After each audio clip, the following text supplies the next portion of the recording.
Hello everyone, नमस्ते। Welcome back to classes by Babita Gupta, Hawks Educational institute.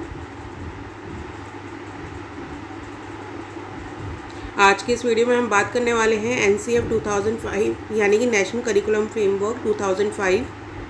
और इसको start करने से पहले आप चैनल को लाइक सब्सक्राइब ज़रूर करें, शेयर करें और दूसरों के साथ भी नॉलेज को ज़रूर बांटें। तो देखिए, आप लोगों के साथ में मैंने एनसीएफ 75 शेयर किया 1975। इसके बाद में जो आपका एनसीएफ 1988, एनसीएफ 2000 आप लोगों के साथ में शेयर किया। 2005 का जो एनसीएफ है मैंने पहले भी आप लोगों के साथ में शेयर किया हुआ है, जिसमें मैंने आपके साथ में पूरे नीड, ऑब्जेक्टिव्स, फीचर्स सब कुछ शेयर किया हुआ है। तो आज मैं इसका एक तरीके से आप इसको रिवीजन क्लास भी बोल सकते हैं, ताकि आपका रिवीजन अच्छे से हो जाए। और इसको पीपीटी की फॉर्म में मैं पॉइंट्स लेकर आई हूँ आप लोगों के लिए, क्योंकि जो प्रीवियस मैंने शेयर किए थे वो हैंड रिटन नोट्स थे। तो अगर जिन बच्चों ने नहीं देखा है तो उनके लिए वो प्रैक्टिस से हो जाएगी उनकी दोबारा से, क्योंकि देखिए टॉपिक को दोबारा करवाना मैं यूज़ली करती नहीं हूँ, बट क्योंकि मैं एनसीएफ सीरीज़ में करवा रही हूँ तो इसलिए एनसीएफ 2005 में दोबारा लेकर आई हूँ। और इससे पहले मैंने लर्निंग विदाउट बर्डन आप लोगों के साथ में शेयर किया वीडियो, जो कि यशपाल कमेटी 1992-1993 आता है। और उसके अंदर क्या है, इसको हम यशपाल कमेटी और या फिर रिपोर्ट 1993 भी बोलते हैं। तो उसको आप ज़रूर देखिएगा, क्योंकि एनसीएफ 2005 स्टार्ट करने से पहले मैंने वो कमेटी इसलिए शेयर की थी क्योंकि उसकी बात जो है लर्निंग विदाउट बर्डन की इस एनसीएफ 2005 में भी की गई थी।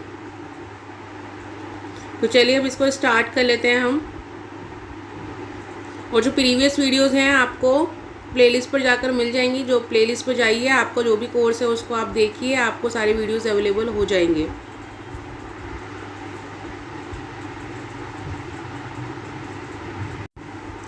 तो देखिए, एनसीएफ 2005 नेशनल करिकुलम फ्रेमवर्क 2005, इसको हिंदी में हम बोलते हैं राष्ट्रीय पाठ्यचर्या रूपरेखा 2005। क्योंकि हिंदी मीडियम बच्चे भी जुड़े हुए हैं मेरे साथ में, तो उनको भी आसानी होनी चाहिए पढ़ने में, तो इसलिए मैं बाइलिंगुअल क्लास लेती हूँ, हिंदी इंग्लिश दोनों में, ताकि जो हिंदी मीडियम बच्चे उनको भी और इंग्लिश मीडियम बच्चे उनको भी अच्छे से क्लियर हो जाए चीज़ें। तो इसका फर्स्ट पॉइंट हम देख लेते हैं। तो देखिए, इसमें फर्स्ट पॉइंट आपका द नेशनल करिकुलम फ्रेमवर्क 2005, जिसको हम क्या है एनसीएफ 2005 भी बोलते हैं, is the fourth national curriculum framework published in 2005। यानी कि जो नेशनल करिकुलम फ्रेमवर्क है आपका, राष्ट्रीय पाठ्यचर्या रूपरेखा है, ये 2005 ये फोर्थ एनसीएफ है, क्योंकि जो फर्स्ट आपका 75 था यानी 1975 में आया था, सेकंड 1988 में आया था, थर्ड आपका 2000 में आया था, जो फोर्थ है आपका 2005 में आया था। तो ये क्या है, फोर्थ है, by the national council of educational research and training NCERT in India. और इसको कौन लाता है, इसको एनसीईआरटी लाती है, जिसकी फुल फॉर्म है national council of educational research and training. इसको हम हिंदी में बोलते हैं राष्ट्रीय शैक्षिक अनुसंधान और प्रशिक्षण परिषद। तो जो एनसीईआरटी उनका काम क्या है, नेशनल लेवल पे काम करना होता है। और जो नेशनल करिकुलम फ्रेमवर्क है, ये भी नाम से ही पता चलता है राष्ट्रीय लेवल पर है, यानी कि राष्ट्रीय स्तर पर इसमें जो पाठ्यचर्या है वो बनाई जाती है। सेकंड पॉइंट देखिए, it's predecessors were published in 1975, 1988, 2000। जो अभी मैंने आपको बात पर बोली, जो 3 सालों में, पिछले 3 सालों में आए थे, तो वो इसमें एनसीएफ आए थे 1975, 1988 और 2000। थर्ड पॉइंट देख लेते हैं। देखिए, a national steering committee was setup under the chairmanship of professor Yashpal, eminent scientist and scholar. यानी कि एक नेशनल लेवल पर कमेटी बनाई गई, जिसके जो चेयरमैनशिप है वो किसको दी गई, यशपाल जी को दी गई, जो कि एक साइंटिस्ट और स्कॉलर्स हैं। और देखिए, जो इनको अपॉइंट किया है, कमेटी जो बनाई है वो किसने बनाई है, एनसीईआरटी ने बनाई है। यानी कि यशपाल जी को किसने किया, एनसीईआरटी ने अपॉइंट किया as a chairmanship. The committee comprised 35 members including scholars from different disciplines. यानी कि देखिए, ये जो कमेटी थी, जो कि क्योंकि देखिए एनसीईआरटी ने क्या देखा कि है ना, कुछ चेंजेस आने चाहिए करिकुलम फ्रेमवर्क में, और उन चेंजेस को लाने के लिए क्या है, उन्होंने प्रोफेसर यशपाल को अपॉइंट किया। और प्रोफेसर यशपाल ने उस प्रॉब्लम को सॉल्व करने के लिए एक कमेटी बनाई, एक समिति बनाई, जिसका क्या है, जिसके अंदर कितने मेंबर्स थे, 35 मेंबर्स थे, जिसमें क्या थे सभी स्कॉलर्स यानी कि जो बड़े बड़े लोग विद्वान थे, अलग अलग सब्जेक्ट्स के, अलग अलग डिसिप्लिन्स के, अलग अलग क्षेत्र के, जिसके अंदर क्या है principles and teachers, representations of well known NGOs and members of NCERT, ये भी इंक्लूड थे। यानी कि क्या है इस कमेटी के अंदर आपके हर एक क्षेत्र के जो लोग थे वो इंक्लूड थे, जो आपके स्कूल के प्रिंसिपल्स होते हैं, टीचर्स होते हैं, या किसी एनजीओ के जो रिप्रेजेंटेटिव्स होते हैं वो भी क्या थे इसके अंदर इंक्लूड थे। और इसमें एनसीईआरटी के 3 मेंबर भी इंक्लूड थे। तो इस तरीके से देखिए एनसीईआरटी के जो 3 मेंबर इंक्लूड थे उनको मिलाकर 38 मेंबर्स होते हैं, बट हम जो आपका एग्जाम में आया हुआ है वो 35 मेंबर्स पूछा जाता है। उसमें जो ऑप्शन आता है कि कितने मेंबर्स थे इसमें एनसीएफ 2005 में, तो 35 आपका ऑप्शन आएगा। It works was supported by 21 national focus groups coursing major areas of curriculum, national concerns and systematic issues. अब देखिए इन जो 35 मेंबर्स के जो कमेटी थी इन्होंने क्या है 21 फोकस ग्रुप बनाए। अभी 21 फोकस ग्रुप क्या थे, अलग अलग सब्जेक्ट, अलग अलग एरिया से जुड़े हुए 21 फोकस ग्रुप थे।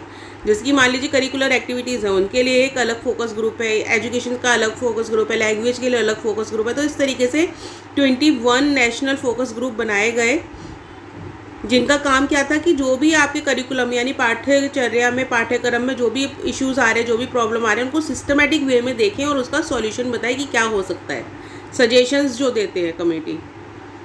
तो इस चीज़ को देखिए इसमें आपको ध्यान रखना है कि सबसे पहले तो 35 मेंबर्स इसके अंदर थे। एनसीईआरटी ने यशपाल जी को अपॉइंट किया एज अ चेयरमैन।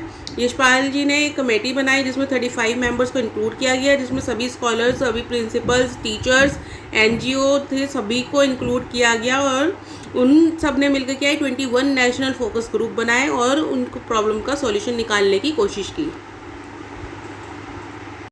और इसमें आप एक चीज़ और ध्यान रखिएगा कि जो एनसीएफ 2005 है ये पूरा डिटेल वर्क नहीं है, ये क्या एक समरी है।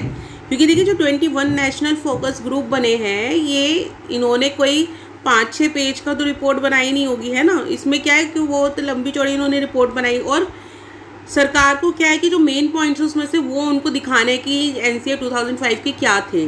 तो इसके लिए क्या है उन्होंने उन सब जितने भी अलग अलग 21 फोकस ग्रुप्स ने अपनी अपनी जो भी कंक्लूजन निकाले थे उन सब का क्या एक समअप किया, उसकी एक समरी बनाई और उस समरी को क्या नाम दिया गया एनसीएफ 2005।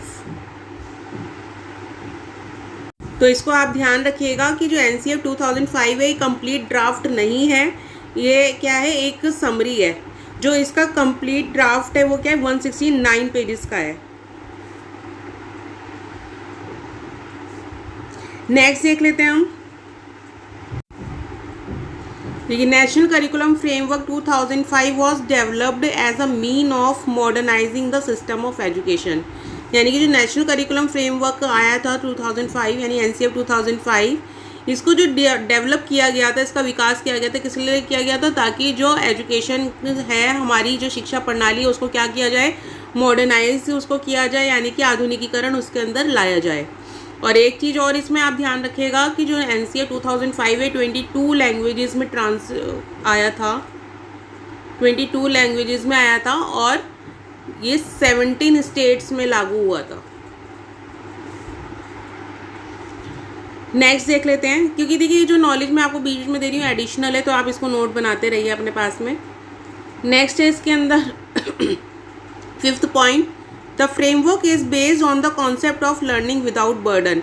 यानी कि जो फ्रेमवर्क था 2005 का एनसीएफ 2005 ये किस कॉन्सेप्ट पे बेस्ड था, ये बेस्ड था लर्निंग विदाउट बर्डन। अब देखिए यहाँ पे वर्ड आ गया लर्निंग विदाउट बर्डन, इसलिए मैंने आप लोगों के साथ में पहले इसी को शेयर किया लर्निंग विदाउट बर्डन क्या होता है। क्योंकि देखिए लर्निंग विदाउट बर्डन जो है वो कौन सी कमेटी थी, यशपाल कमेटी थी जो कि 1993 में आई थी। और इसके भी जो एनसीएफ 2005 के चेयरपर्सन कौन है, इसके चेयरमैन थे यशपाल, है ना, तभी तो यशपाल जी ने ही तो कमेटी बनाई थी। तो इसीलिए क्या है इसका जो बेसिक कॉन्सेप्ट क्या था लर्निंग विदाउट बर्डन था, कि जो शिक्षा है उसको किस तरीके से हम बोझ रहित बना सकें, उसमें कोई बर्डन नहीं होना चाहिए लर्निंग के अंदर, बच्चे ईजिली सीख पाएँ। नेक्स्ट देख लेते हैं इसमें 6th point, this document seeks to provide a framework within which teachers and schools can choose and plan experiences that they think children should have. यानी कि इसमें क्या है, इस डॉक्यूमेंट में इस तरीके से बनाया गया था, इस तरीके से इसके अंदर पॉइंट्स लाए गए जिसमें कि क्या है कि जो टीचर और स्कूल है, यानी क्योंकि देखिए एक बच्चा अगर स्कूल में जा रहा है तो किससे इंटरेक्ट करता है, टीचर से कर रहा है ना, तो यानी कि स्कूल और टीचर दोनों का रोल है। तो वो इस तरीके से अपने जो प्लान्स हैं वो बना पाएँ ताकि जो बच्चा है उनको ईजिली ग्रैब कर पाए।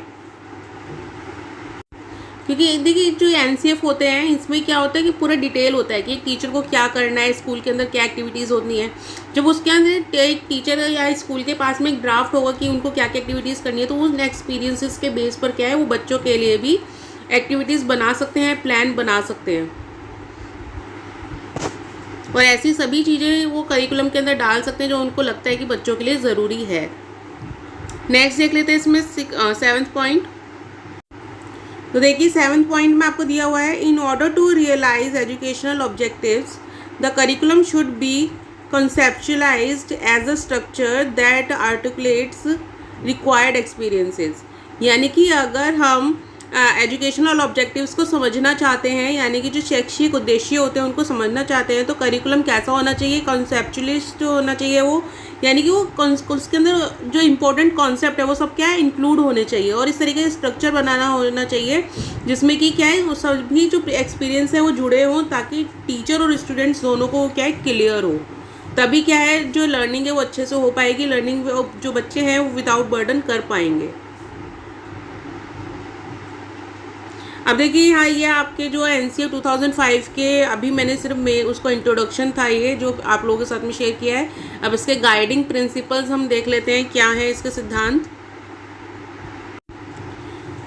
तो देखिए guiding principles of national curriculum framework NCF 2005, यानी एनसीएफ 2005 के जो हमारे बुनियादी सिद्धांत थे क्या थे, सिद्धांत क्या होते कि क्यों बनाई जा रही है वो चीज़, यानी कि एनसीएफ 2000 बना तो क्यों बना, क्या मोटिव था उसका। तो इसमें फर्स्ट पॉइंट आपको दिया हुआ है, linking school knowledge with the child's out of school experiences. यानी कि जो बच्चा स्कूल के अंदर नॉलेज ले रहा है उसको क्या है बच्चे को जो स्कूल के बाहर के एक्सपीरियंस है उनके साथ जोड़ना है। बेसिकली जो बच्चा स्कूल में सीख रहा है उसको स्कूल के बाहर उसका यूज़ कर पाए। नेक्स्ट है इसमें discouraging rote learning. Rote learning बोलते हैं रट कर सीखना, तो उसको क्या है रोट लर्निंग को डिस्करेज करने की बात की गई। जो रट के बच्चे सीखते हैं वो ना सीखे बल्कि समझ कर सीखे कॉन्सेप्ट्स को। नेक्स्ट आता है इसमें broadening the scope of classroom learning so that it does beyond the prescribed text book. यानी कि जो क्लासरूम के अंदर लर्निंग होती है, बच्चा सीखता है, वो क्या है उसको क्या है उसका स्कोप को और ब्रॉड किया जाए, उसको और बढ़ाया जाए, ताकि जो बच्चा है वो क्या है किताबों से बाहर आ सके। यानी कि सिर्फ किताबों में पढ़ के बच्चा नहीं सीख रहा, उसको यूज़ करना भी नॉलेज को सीख सके। नेक्स्ट आ जाता है इसमें 4th पॉइंट। तो देखिए 4th पॉइंट में आपको दिया हुआ है, making the examination system flexible and responsive to the child's overall development. यानी कि जो भी एग्जामिनेशन सिस्टम है, जो भी परीक्षा प्रणाली होती है, उसको क्या है फ्लेक्सिबल बनाया जाए, उसके अंदर लचीलापन लाया जाए, ताकि क्या है उसमें क्या है वो बच्चे की ओवरऑल डेवलपमेंट के लिए रिस्पॉन्सिबल हो सके। जैसे कि मान लीजिए एक बच्चा है, उसके सिर्फ हम बुकिश नॉलेज नहीं देख रहे हैं कि उसको किताबी ज्ञान कितना है, हम उसका ओवरऑल डेवलपमेंट देख रहे हैं कि बच्चे का फिजिकल डेवलपमेंट हुआ है कि नहीं हुआ, बच्चे ने एक्टिविटीज़ में कितना पार्ट किया है, क्लासरूम एक्टिविटीज़ में कितना उसने पार्टिसिपेट किया है। तो ये सारी चीज़ें वो उसके अंदर हम इंक्लूड करते हैं। तो इसलिए इसमें क्या है एग्जामिनेशन सिस्टम को फ्लेक्सिबल बनाने की बात की गई। नेक्स्ट देख लेते हैं, developing a participatory identity consistent with democratic governance. यानी कि क्या है इसमें एक पार्टिसिपेटरी जो अप्रोच होती है इसकी बात हो रही है यहाँ पे, कि ताकि जो बच्चे हैं वो पार्टिसिपेट कर पाए। क्योंकि देखिए हमारी जो इंडिया है, हमारी कंट्री है, वो क्या है डेमोक्रेटिक कंट्री है, यहाँ पे क्या है प्रजातंत्र है, और लोग अपनी सोच को रखते हैं, अपने लोग जो सोचते हैं। अगर जैसे कि कुछ आपने देखा हो कॉन्स्टिट्यूशंस के अंदर भी कुछ बदलाव आ जाता है, तो इसलिए आता है कि लोग अपनी सोच रखते हैं उसको आगे। तो बच्चों को इस तरीके से डेवलप किया जाए कि वो भी क्या है अपनी सोसाइटी में पार्टिसिपेट कर पाए, उस डेमोक्रेटिक गवर्नेंस का एक हिस्सा बन पाए वो।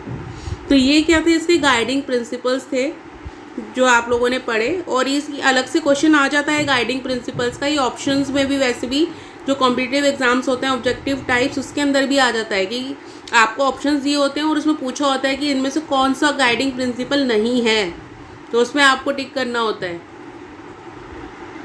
नेक्स्ट देख लेते हैं,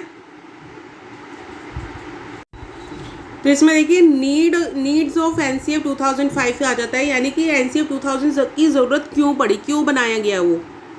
तो इसमें है आपका the national system of education will be based on a national curriculum framework, यानी कि जो हम अगर हम राष्ट्रीय शिक्षा प्रणाली की बात करते हैं तो किस पे बेस्ड होगी वो बेस्ड होगी नेशनल करिकुलम फ्रेमवर्क पर, यानी कि राष्ट्रीय पाठ्यचर्या का जो कार्य है इसके ऊपर बेस्ड होगी, which contains a common core along with other components that are flexible, यानी कि इसमें क्या है, एक कॉमन कोर होगा, यानी कि जो पूरे अगर हम राष्ट्र की बात करें तो पूरे राष्ट्र में सभी बच्चों को क्या है एक जैसा पढ़ाया जाएगा। और इसमें क्या है, इनके जो कंपोनेंट्स हैं इसमें जो अलग अलग घटक हम इंक्लूड करेंगे, जोड़ते हैं, उनको क्या फ्लेक्सिबल बनाया जाए। फ्लेक्सिबल किस लिए बनाया जाए, ताकि हम उनको बच्चों के अकॉर्डिंग बना सकें, उनकी जो समझ है उसके अकॉर्डिंग हम उसको बना सकें। नेक्स्ट देख लेते हैं second point, to frame a curriculum as a means of evolving a national system of education, यानी कि एक जो करिकुलम की हम बात करें, पाठ्यक्रम को बनाने की बात कर रहे हैं, उसको हम इस तरीके से बनाएं। उसका मतलब क्या है कि जो हमारी राष्ट्रीय शिक्षा प्रणाली है, नेशनल सिस्टम ऑफ एजुकेशन है, that should be capable of responding to India's cultural and geographical diversity, ensuring a common core of values along with academic components, यानी कि वो किस तरीके का होना चाहिए कि जिसके अंदर इंडिया का जो कल्चर और डाइवर्सिटी है वो दिखे, क्योंकि देखिए इंडिया में क्या है, कल्चरल डाइवर्सिटी है, जियोग्राफिकल डाइवर्सिटी है, यानी कि अलग अलग कल्चर के लोग रहते हैं, अलग अलग जगहों पे रहते हैं। कुछ जो जोग्राफिकल प्लेसेस होते हैं, यानी कि मान लीजिए अगर आप अगर कन्याकुमारी में रह रहे हैं या फिर आप कश्मीर में रह रहे हैं, तो दोनों का कल्चर क्या होगा, अलग अलग होगा, दोनों का जोग्राफिकल जो डाइवर्सिटी होगी वो भी अलग अलग होगा, यानी कि जो भौतिक गुण होंगे वो भी उसमें अलग अलग होंगे। तो उन सबको क्या है ध्यान में रखकर ही एकेडमिक कंपोनेंट्स बनाए जाएं, इस तरीके से बनाए जाएं ताकि वो सभी लोगों को क्या है फॉलो कर सकें, उनके कल्चर को फॉलो कर सकें। नेक्स्ट है to modernise the system of education, यानी कि जो शिक्षा प्रणाली है उसको क्या करने के लिए, मॉडर्नाइज करने के लिए, आधुनिकीकरण करने के लिए क्या है एनसीएफ की नीड पड़ी कि आवश्यकता है कि अगर हम एजुकेशन को मॉडर्नाइज करते हैं तो हमें क्या है नया करिकुलम फ्रेमवर्क बनाना पड़ेगा और उसके अंदर इंक्लूड करना पड़ेगा चीज़ों को। नेक्स्ट आता है इसमें to have a relevant flexible and relevant curriculum, यानी कि इसमें क्या है, to have a flexible and relevant curriculum, यानी कि जो हमारे पास इस तरीके का करिकुलम हो, पाठ्यक्रम हो जो कि क्या हो फ्लेक्सिबल हो, यानी कि उसमें लचीलापन हो और क्या हो रेलिवेंट होना चाहिए, यानी कि ऐसा नहीं कि आपने करिकुलम में कुछ भी डाल दिया, वो एजुकेशन से जुड़ा हुआ होना चाहिए, उसी से जुड़ी हुई ज़रूरी चीज़ें उसके अंदर इंक्लूड होनी चाहिए। इसलिए तो 21 फोकस ग्रुप बनाए गए ताकि सभी एरियाज़ के बारे में सोच सकें। तो ये हमने नीड्स की बात की कि क्या नीड्स होती हैं एनसीएफ की, या क्या नीड्स थी उस टाइम पे एनसीएफ 2000 बनाने की। इसके बाद में देखिए ऑब्जेक्टिव्स की बात कर लेते हैं। ऑब्जेक्टिव्स ऑफ एनसीएफ 2005, यानी कि उद्देश्य क्या थे एनसीएफ 2005 को बनाने के। तो इसमें सबसे पहला आता है आपका curriculum should B child centred, यानी कि जो पाठ्यक्रम है वो कहना चाहिए बाल केंद्रित होना चाहिए। और एक चीज़ और मैं आप लोगों को बता दूं कि देखिए इसमें मैंने आपको एनसीएफ 2005 के बारे में बताया, गाइडिंग प्रिंसिपल्स बताए, नीड्स बताए और ऑब्जेक्टिव्स बता रही हूँ। और ये स्पेशली किसके लिए, जो बच्चे डीएड कर रहे हैं, बीएड कर रहे हैं, एमएड कर रहे हैं, क्योंकि ये पेपर में मोस्टली आपका पूछा जाता है एनसीएफ 2005 फुल डिटेल में आप लोगों को आंसर लिखना होता है। और जो कॉम्पिटिटिव एग्जाम्स के तैयारी कर रहे हैं बच्चे, उनके लिए भी ये समझना सारे पॉइंट्स को बहुत ज़रूरी है। तो आप इसको अच्छे से समझिए, तभी आप अपने आंसर को अच्छे से लिख पाएंगे। तो इसका सेकंड पॉइंट देख लेते हैं, it should provide a fullness of experience for students, यानी कि क्या है कि इस तरीके का होना चाहिए कि जो बच्चों को क्या है पूरे उसको उनके अनुभव है वो बच्चे ले सकें एक स्कूल के अंदर। यानी कि अगर एक बच्चा स्कूल के अंदर 10 से 12 साल निकाल रहा है, एजुकेशन ले रहा है, शिक्षा ले रहा है, तो उसको सभी तरीके के एक्सपीरियंस होना चाहिए, अनुभव होने चाहिए, क्योंकि उसको अनुभव होंगे तभी वो क्लास के बाहर उनको यूज़ कर पाएगा। नेक्स्ट आता है, it should make provisions for flexibility with in the framework of acceptable principles and values, यानी कि इसमें क्या है फ्लेक्सिबिलिटी, अभी जो हमने फ्लेक्सिबिलिटी की बात की तो वही इसमें आता है कि जो इसमें इस तरीके का प्रोविजंस होने चाहिए कि करिकुलम को फ्लेक्सिबल बनाया जाए ताकि इसमें क्या है जितने भी प्रिंसिपल्स और वैल्यूज़ हैं वो क्या एक्सेप्टेबल हो सकें। यानी कि इसमें सिद्धांत और मूल्य, प्रिंसिपल्स एंड वैल्यूज़ को हिंदी में हम सिद्धांत और मूल्य बोलेंगे, ताकि सिद्धांत और मूल्यों को हम क्या है इस फ्रेमवर्क का पाठ्यचर्या का हिस्सा बना सकें। नेक्स्ट आता है 4th point, the curriculum should be related to the life needs and aspirants of the people. यानी कि जो करिकुलम है वो कैसा होना चाहिए, वो लोगों की ज़रूरतों से जुड़ा हुआ होना चाहिए, life needs and aspirants of the people, यानी कि जो लोगों की महत्वाकांक्षा है, जो लोग चाहते हैं उसी के अकॉर्डिंग करिकुलम होना चाहिए। क्योंकि बच्चे वही चीज़ें, अगर आप अपने बच्चे को स्कूल में भेज रहे हो तो कुछ पर्टिकुलर चीज़ सीखने के लिए ही भेज रहे हो। अगर बच्चे को नॉलेज नहीं मिलेगी तो आप नहीं भेजोगे उसको वहाँ पे। तो हमें पाठ्यक्रम को इस तरीके से बनाना है कि सभी बच्चों की ज़रूरतें पूरी हो पाएँ। और जो ज़रूरतें कौन सी हैं, यहाँ पे शैक्षिक नीड्स की बात हो रही है, शैक्षिक जो ज़रूरतें होती हैं, आवश्यकता होती है, उनकी बात हो रही है। नेक्स्ट आ जाता है 5th पॉइंट। तो देखिए 5th पॉइंट में आपका दिया हुआ है, it should be able to promote social justice, democratic values and national integration. यानी कि ये किस तरीके का होना चाहिए, जो कि सोशल जस्टिस को प्रमोट करे, आगे बढ़ाए, यानी कि सामाजिक न्याय को, सामाजिक न्याय क्या होता है, सही और गलत का पता होना, तो उसको आगे बढ़ाए। डेमोक्रेटिक वैल्यू बच्चों के अंदर हो, डेमोक्रेटिक वैल्यू यानी प्रजातांत्रिक मूल्य, हिंदी में बताती जा रही हूँ, जो बच्चे हिंदी में नोट करना चाहते हैं वो लिख लें इसको, कि डेमोक्रेटिक वैल्यू यानी प्रजातांत्रिक मूल्य बच्चों के अंदर होना चाहिए। प्रजातांत्रिक मूल्य का मतलब क्या होता है, डेमोक्रेटिक वैल्यूज़ की अपनी सोच को सोसाइटी में रखना, आगे लाना। जो डेमोक्रेटिक वैल्यूज़ हैं उनको आप समझे कि अगर आप अपने बोलने के लिए फ्री हो, कि आप अपने जो सोच हो उसको रख सकते हो, तो आपको जो सोशल नॉर्म्स हैं उनको भी आपको मानना पड़ेगा। And national integration, national integration यानी कि राष्ट्र के अंदर आप क्या करें, एक भागीदारी अपनी बनाएं।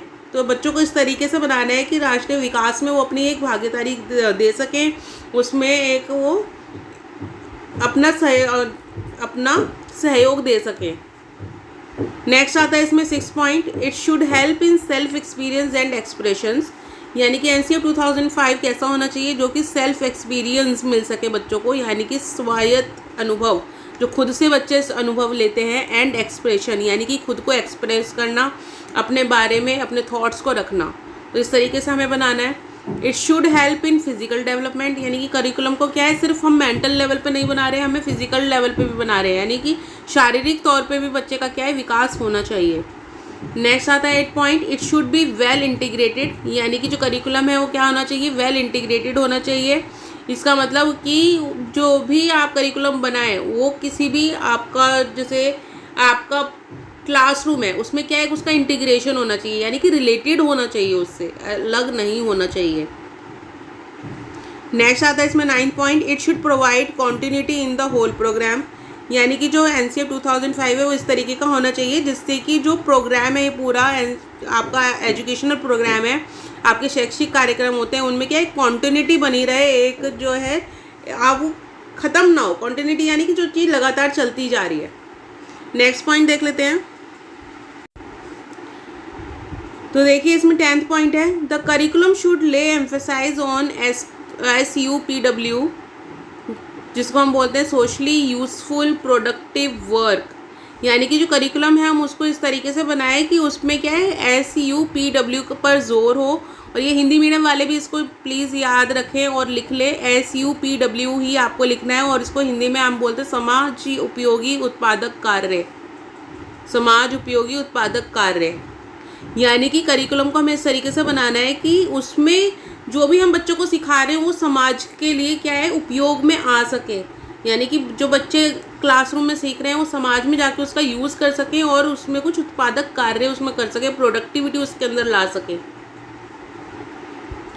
11th पॉइंट है, डेवलप अ रैशनल आउटलुक, यानी कि एक रैशनल आउटलुक को क्या कर रहे हैं, डेवलप कर रहे हैं, विकास कर रहे हैं, तर्क संगत, एक तर्क संगत नज़रिया बच्चों के अंदर ला रहे हैं। तर्क संगत का मतलब कि जब आप किसी चीज़ के ऊपर तर्क कर सकें, अपने विचार प्रकट कर सकें, और अपने विचार आप तभी प्रकट कर सकते हैं जब आपको उसकी नॉलेज होगी। बिना नॉलेज के आप अपने विचार लाएंगे तो विचार सही तरीके से नहीं होते हैं, वो उल्टे सीधे विचार होते हैं, जो कि लोग बहुत ज़्यादा एक दूसरे को देने की कोशिश करते हैं। तो अगर आप बच्चे को सही नॉलेज होगी तो वो तभी वो क्या एक रैशनल आउटलुक उसके अंदर आ सकेगा, तर्क संगतता उसके अंदर आ सकेगी। अब देखिए ऑब्जेक्टिव्स हमने देखे, ये ऑब्जेक्टिव्स थे जो मैंने आप लोगों के साथ में शेयर किए। अब इसके हम क्या है मेरिट्स देख लेते हैं नेशनल करिकुलम फ्रेमवर्क के, कि मेरिट्स क्या हैं इसके, क्या लाभ है इसका। तो देखिए इसमें आपको सबसे पहले दिया हुआ है the framework's approach and recommendations are applicable to the entire education system with a specific focus on rural schools. यानी कि जो फ्रेमवर्क बनाया गया NCF 2005 उसका क्या है, उसमें जो भी अप्रोचेस दी गई, जो भी बातें की गई, जो भी सिफारिशें दी गई, रिकमेंडेशंस बताए गए, वो सब क्या है, वो सिर्फ एक जगह के लिए नहीं थे, वो जो जितना भी हमारी शैक्षिक प्रणाली है, शिक्षा प्रणाली है, उस सभी के लिए था। इनफैक्ट ये क्या है, जो गांव की जो जगह थी उस पर भी क्या है इसमें फोकस दिया गया है कि आपको सिर्फ शहर के बारे में नहीं सोचना है, शहरी बच्चों के बारे में नहीं सोचना है, आपको जो बच्चे रूरल एरिया में रह रहे हैं, जो ग्रामीण एरिया में रह रहे हैं, उनके ऊपर भी आपको पूरा ध्यान देना है। नेक्स्ट है इसमें second point, it acknowledges the rapidly changing environment and emphasises the need to incorporate essential changes into the curriculum. यानी कि इसमें क्या है NCF 2005 इस तरीके से बनाया गया है कि जो हमारा जो इन्वायरमेंट है वो क्या है, बहुत जल्दी जल्दी चेंज होता है हमारा वातावरण। तो इसमें क्या है कि जो भी आपके चेंजेस होते हैं अचानक से हो जाए या वैसे हो जाए, तो उसमें क्या है वो रिलेटिव होना चाहिए, जो करिकुलम है उसमें यूज़ होना चाहिए, वो एक्सेप्टेबल होना चाहिए। नेक्स्ट आता है इसमें third point, the framework recognizes the importance of technology as a tool and enabler in the teaching and learning process.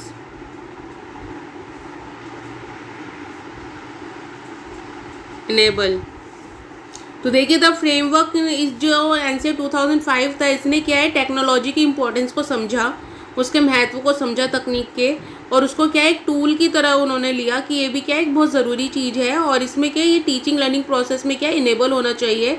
आप जो भी बच्चों को सिखा रहे हैं उसमें क्या है, उसमें आप टेक्नोलॉजी को भी बच्चों को सिखाएं। नेक्स्ट है इसमें fourth point, it places responsibility on teacher education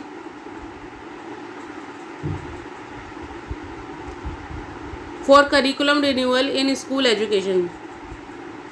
यानी कि इसमें सिर्फ बच्चों की बात नहीं हो रही, यहाँ पे टीचर एजुकेशन की भी बात हो रही है कि जो NCF 2005 है उसने टीचर एजुकेशन के लिए भी बोला कि जो टीचर एजुकेशन है वो भी होना चाहिए, पाठ्यक्रम का एक हिस्सा होना चाहिए, जिससे कि जो स्कूल एजुकेशन बच्चों को मिल रही है उसमें कुछ नयापन आ सके और जो टीचर है अपनी नॉलेज और अपने एक्सपीरियंस को यूज़ कर सके क्लासरूम के अंदर। नेक्स्ट आ जाता है इसमें fifth point, the document advocates for learning without burden. यानी कि जो डॉक्यूमेंट है NCF 2005 किस पे जोर देता है, लर्निंग विदाउट बर्डन, यानी कि जो भी बच्चे सीखें वो बोझ रहित होना चाहिए, उसमें कोई बोझ नहीं होना चाहिए किसी भी तरह का। Aiming to create a more enjoyable learning experience, और इसका एम क्या है कि जो बच्चा है वो क्या है इंजॉयबल लर्निंग कर सके, जो अनुभव है उसके वो क्या है इंजॉयबल हो सके, यानी कि वो जो भी सीख रहा है वो इंजॉय करके सीख रहा है, अच्छे अनुभव लेके सीख रहा है वो। सिक्स्थ पॉइंट है इसमें, the NCF 2005 promotes inclusive education. यानी कि जो NCF 2005 है वो किसको प्रमोट करता है, वो इंक्लूसिव एजुकेशन को प्रमोट करता है, यानी कि समावेशी शिक्षा। Aiming to address social inequalities, यानी कि जो सोशल इनइक्वालिटीज़ होती हैं सोसाइटी के अंदर, भेदभाव होते हैं, उनको क्या है उनको हटाया जा सके और इक्वालिटी बच्चों के अंदर ला सके। तो इसके लिए क्या है इंक्लूसिव एजुकेशन को ये NCF 2005 प्रमोट करता है। जैसे कि मान लीजिए अगर कोई बच्चे के पैर नहीं चल रहे हैं, पैर खराब है या हाथ खराब है, तो क्या वो नॉर्मल बच्चों के साथ बैठ के नहीं पढ़ सकता है, वो पढ़ सकता है उनके साथ भी बैठ के। इसके लिए क्या है इंक्लूसिव एजुकेशन लाई गई कि उनके लिए कोई भेदभाव ना हो। नेक्स्ट है इसमें seventh point, emphasizes is given to decentralization of educational planning and administration। यानी कि इसमें किस पर जोर दिया गया, डिसेंट्रलाइजेशन, यानी कि विकेंद्रीकरण पर। जो भी आप शैक्षिक योजना बना रहे हो या कोई आप प्रबंधन कार्य कर रहे हो तो उसको क्या करने की बात की गई, डिसेंट्रलाइज करने की बात की गई, विकेंद्रीकृत करने की बात की गई। यानी कि इसका काम क्या है, सिर्फ एक जना बैठ के नहीं बना रहे, आपको अगर स्कूल के अंदर बना रहे हो तो उसमें प्रिंसिपल टीचर सब इन्वॉल्व होने चाहिए। नेक्स्ट है इसके अंदर 8 point, It recommends the softening of subjects boundaries to encourage integrated knowledge and a deeper understanding of concepts. यानी कि कहता है कि जो सब्जेक्ट बाउंड्रीज हैं उनको क्या है, आप इस उनको आपको सॉफ्ट बनाना है, आपको बहुत ज़्यादा हार्ड नहीं बनाना है किसी भी सब्जेक्ट को, ताकि उसमें क्या है जो बच्चे हैं उनके अंदर इंटीग्रेटेड नॉलेज आ सके। उनको अंदर हम क्या है नॉलेज, इंटीग्रेटेड नॉलेज का मतलब क्या होता है कि किसी कॉन्सेप्ट को आपने समझा, उस कॉन्सेप्ट को समझ के आप उसका यूज़ कर रहे हो, और एक सब्जेक्ट के अंदर दूसरे जो सब्जेक्ट है उसको भी आप क्या है यूज़ कर सकते हो। तो ये क्या है अंडरस्टैंडिंग, कि कॉन्सेप्ट को समझकर आप उसको दूसरी चीज़ में भी यूज़ कर पा रहे हो। जैसे कि मान लीजिए आपने मैथ सीखी छोटी क्लास में कि जमा घटा गुणा ये सब आपने सीखा है, एडिशन सब्ट्रैक्शन। अब आप उसको जो बड़ी क्लास में आ रहे हो तो आप उसको साइंस के फॉर्मूले में यूज़ कर रहे हो, है ना। तो ये क्या है अंडरस्टैंडिंग ऑफ कॉन्सेप्ट है कि आपने उस कॉन्सेप्ट को समझकर उस दूसरे सब्जेक्ट में उसका यूज़ किया। इसी को हम क्या बोलते हैं इंटीग्रेशन ऑफ नॉलेज, कि आप क्या कर रहे हो ज्ञान का एकीकरण कर रहे हो। नेक्स्ट आता है इसमें 9th पॉइंट। तो देखिए 9th पॉइंट कहता है the document is considered liberal as it incorporates diverse perspectives by including 21 specially produced positions paper on various issues. यानी कि ये क्या है डॉक्यूमेंट को किस तरीके से माना जाता है, एक लिबरल माना जा रहा है। यानी कि ये जो डॉक्यूमेंट है किसी चीज़ से जुड़ा नहीं है, बल्कि इसने क्या है बिना किसी पक्षपात के अपने पॉइंट ऑफ व्यूज़ रखे हैं, जिसमें क्या सभी तरीके के पर्सपेक्टिव्स को, सब्जेक्ट्स को और इश्यूज़ को इंक्लूड किया गया है, हर एक चीज़ को। इसलिए तो आपके जो 21 फोकस ग्रुप बनाए गए कि अलग अलग सब्जेक्ट्स, अलग अलग एरियाज़ को उसमें इंक्लूड किया जा सके और सभी अपना एक इंडिपेंडेंट ओपिनियन रख सकें कि किस तरीके से एजुकेशन में हम चेंजेस ला सकते हैं। तो ये देखिए आज की ये जो वीडियो है इसमें आपने NCF 2005 का कॉन्सेप्ट पढ़ा कि किस तरीके से बनाया गया, कितने लोग थे इसमें, कितने फोकस ग्रुप थे, क्या इसके गाइडिंग प्रिंसिपल्स थे, इसका नीड क्या थी, इसके ऑब्जेक्टिव्स क्या थे और इसके मेरिट्स क्या थे। तो इतनी सारी चीज़ें आप आज इस वीडियो में सीखी हैं, तो इसको आप अच्छे से देखिए, समझिए, सब पॉइंट वाइज है तो आपको अच्छे से क्लियर हो जाएगा। इसकी NCF 2005 की रिकमेंडेशंस भी हैं जो कि मैंने इस वीडियो में शेयर नहीं की है क्योंकि बहुत लंबा वीडियो ये ऑलरेडी बन चुका है। तो इसकी जो रिकमेंडेशंस हैं मैं नेक्स्ट वीडियो में आप लोगों के लिए लेकर आऊँगी, तो उनको आप ध्यान से देखिएगा, पढ़िएगा, क्योंकि तभी एक पूरा एक क्वेश्चन बनता है। अगर आप एग्ज़ाम में 7-8 पेजेस लिखने वाले हैं तो किस तरीके से लिखेंगे, उनके अंदर ये सारी चीज़ें इंक्लूड होनी चाहिए। अगर मान लीजिए आपको पेपर में क्वेश्चन आता है explain the recommendations of NCF 2005, तो उसमें सिर्फ आपको रिकमेंडेशंस नहीं लिखनी होती हैं, आपको उसमें NCF के बारे में बताना पड़ेगा कि NCF 2005 था क्या, उसका ऑब्जेक्टिव्स क्या थे, गाइडिंग प्रिंसिपल्स क्या थे, क्या नीड थी उसकी। तो ये सारी चीज़ें आपको लिखनी होती हैं, तो इसलिए आप लोगों के साथ में शेयर की गई हैं। तो आई होप आप लोगों को ये अच्छे से क्लियर होगा, कोई डाउट आपको नहीं होगा, और अगर कोई डाउट होता है तो आप कमेंट बॉक्स में लिखकर मुझसे पूछ सकते हैं, उस डाउट को मैं ज़रूर सॉल्व करूँगी। और आपके लिए जो प्रीवियस NCFs मैंने शेयर किए हैं उनको भी आप ज़रूर देखें। जैसे NCF 75 है आपका, 1975, 1988, 2000 है, उनको आप देखें तो आपको ईजिली सारी चीज़ें अच्छे से क्लियर हो जाएंगी। और लगातार देखिए, आप अपने स्टडी में ब्रेक मत लाइए, क्योंकि इनको आप पढ़ते रहिए। अगर मान लीजिए आपको टाइम नहीं है, आप किचन में कोई काम कर रहे हैं या आप और कहीं कोई काम कर रहे हैं, तो अगर आप वीडियो को चला कर अगर सुन भी लेंगे ना, तो आपको ये सारी चीज़ें अच्छे से समझ में आ जाएगी, सारे पॉइंट्स क्लियर हो जाएंगे। तो अपने जो पढ़ाई है उसको आप टाइम ज़रूर दें, लिख कर नहीं, पढ़ कर नहीं, तो एटलीस्ट सुनकर आप उस चीज़ को सीख सकते हैं। तो चलिए आज के इस वीडियो को मैं यहीं एंड करती हूँ। आई होप आप लोगों को ये अच्छे से क्लियर होगा, और अगर अच्छे से आपको समझ में आया, पॉइंट्स अच्छे लगे, ईजी लगे, तो वीडियो को लाइक आप ज़रूर करें, चैनल को सब्सक्राइब करें और दूसरों के साथ भी नॉलेज को ज़रूर शेयर करें। तो जल्दी ही मिलती हूँ नेक्स्ट वीडियो में। अभी के लिए थैंक यू, धन्यवाद।